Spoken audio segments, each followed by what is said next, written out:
Get ready for the morning rush. A quick wrap of your news and weather. We start with Kristen Curry. Yeah, we'll begin with our next big weather maker, which is actually going to pass to the north of us, but still close enough to where it can pull up some moisture and allow some showers and storms to fire up, really hugging the higher terrain of northern and western New Mexico. But we'll be looking at some spotty storms in the lower elevations in the valley areas surrounding the high country. Adam? Alert this morning, Coors near Gun Club is still closed in both directions while BCSO investigates a shooting. At last check, both directions are closed while deputies conduct interviews. No word on a victim. Our crew on scene does say it looks like the activity is coming from a convenience store in the area. They're working to clear that closure before school traffic comes through. We'll continue to update you on this story all morning long on air and on the KRQE News app.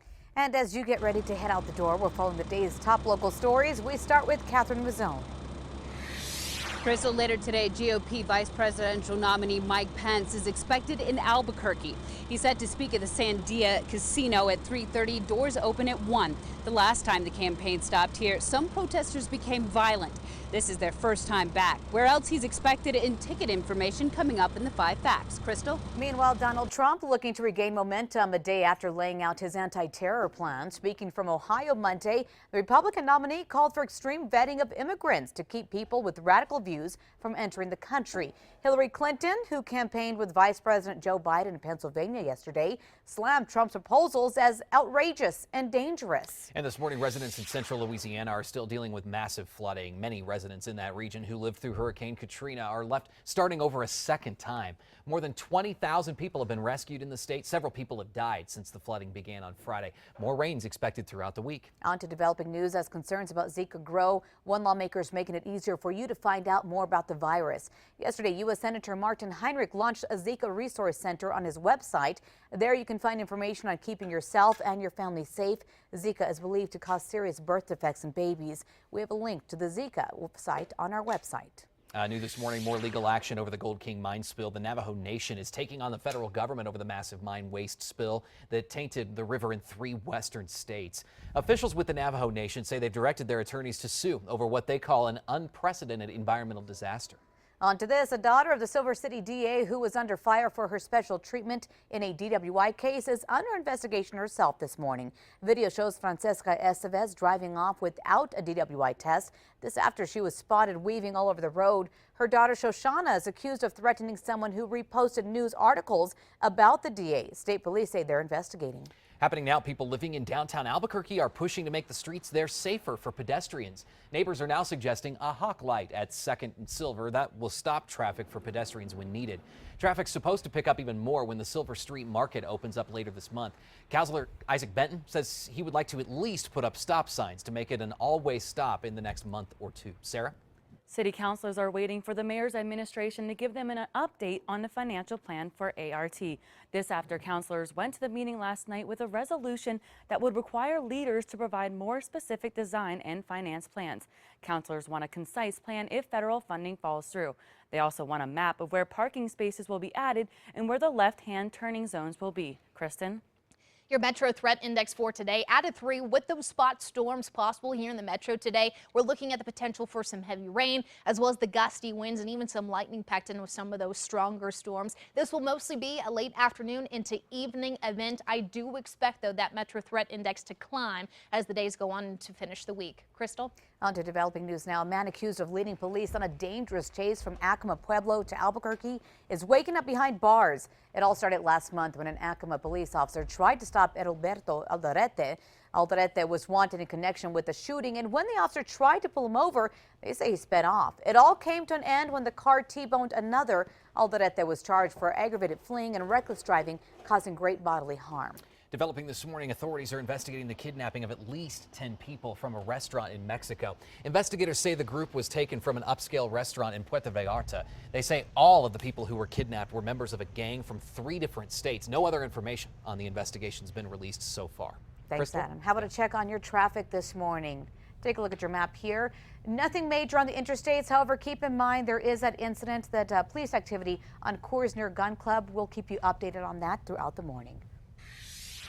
New facts this morning. According to a new study, nasal sprays provide children just as much protection against influenza as standard flu shots. The findings from McMaster University in Canada challenged the CDC's recent recommendation not to use the nasal spray after other studies found the spray to be ineffective.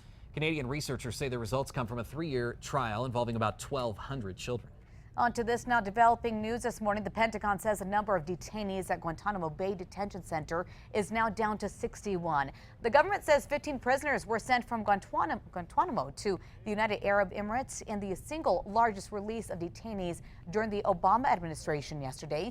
There's been a renewed push to reduce the number of detainees at the U.S. prison in Cuba. And finally this morning, unique sculptures that may look like child's play can be seen around Durango. It's called Lego bombing. Sam Brigham told the Durango Herald that he came up with the idea this past spring. Sam builds these sculptures on bridges, signposts, electrical boxes around town.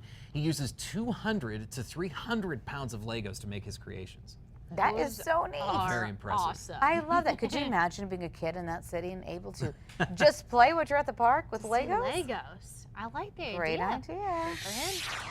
All right, time now for the 5 facts. Of course, we start at number 5. A chance to get some fresh, locally made grape juice today. Grapes from the Biopark's Heritage Farm will be pressed and bottled. You will be able to buy the juice right away. Get this, it's only $5 for half a gallon. The event is scheduled, or does rather, include regular admission, so it doesn't cost you any extra to get into that event. And no pesticides used in this, apparently. It's all locally grown. Just the good stuff. Yeah, I love this idea. And only $5? Not bad. You can't beat that. It's a bargain. Number 4, heads up for parents before you send your kids off to school this morning. You might want to take a closer look at how heavy their backpack is. Experts say kids who carry more than 10% of their body weight might be at risk for health problems. Doctors say to make sure that your child's backpack is balanced, it has good padding to keep the stress off of their neck, back, and shoulders, because those books can weigh a ton They're sometimes. heavy, yeah. At number 3, we're looking at another warm afternoon in those upper 80s to low 90s. More cloud cover expected across the state today, with scattered showers and storms likely to favor the higher terrain of northern and western New Mexico. We'll go isolated to spotty in the surrounding lower elevations. Rain chances look a little bit better, though, as we finish the week for the eastern plains. On to number 2 now. New details on a public memorial service for the Hatch police officer who was shot and killed during a traffic stop. It's set for Sunday afternoon at 3 at the Pan American Center. That's on the New Mexico State University campus. The body of police officer Jose Chavez is now back home in Las Cruces after a motorcade escort from Albuquerque yesterday. Investigators say Officer Chavez was shot in the neck soon after pulling over Jesse Haynes, James Nelson, and a hitchhiker just last week. 2 of the men in that car were fleeing murder charges from Ohio. And number 1, the campaign trail comes through New Mexico. Today, as you heard earlier, Donald Trump's running mate Mike Pence is scheduled to speak to local voters in 2 town halls. The first at the Sandia Casino, the other at 8 o'clock tonight at NIMI in Roswell. Tickets are still available. They're free for those on a first-come, first-served basis for those that want them. We have more details throughout the day on all of the events on our website, krqe.com, and on the KRQE News app. And a quick check on that 7-day forecast. Still looking at spot storms again tomorrow and Thursday. Our temperatures will fall to the 80s beginning tomorrow afternoon, and that's pretty much where we'll stay when it comes to the numbers this week. Now, by Friday, we'll be tracking a strong cold front, very similar to the setup we had last week. It'll push in over the eastern plains. Those favorable rain chances will lie along and east of the central mountains.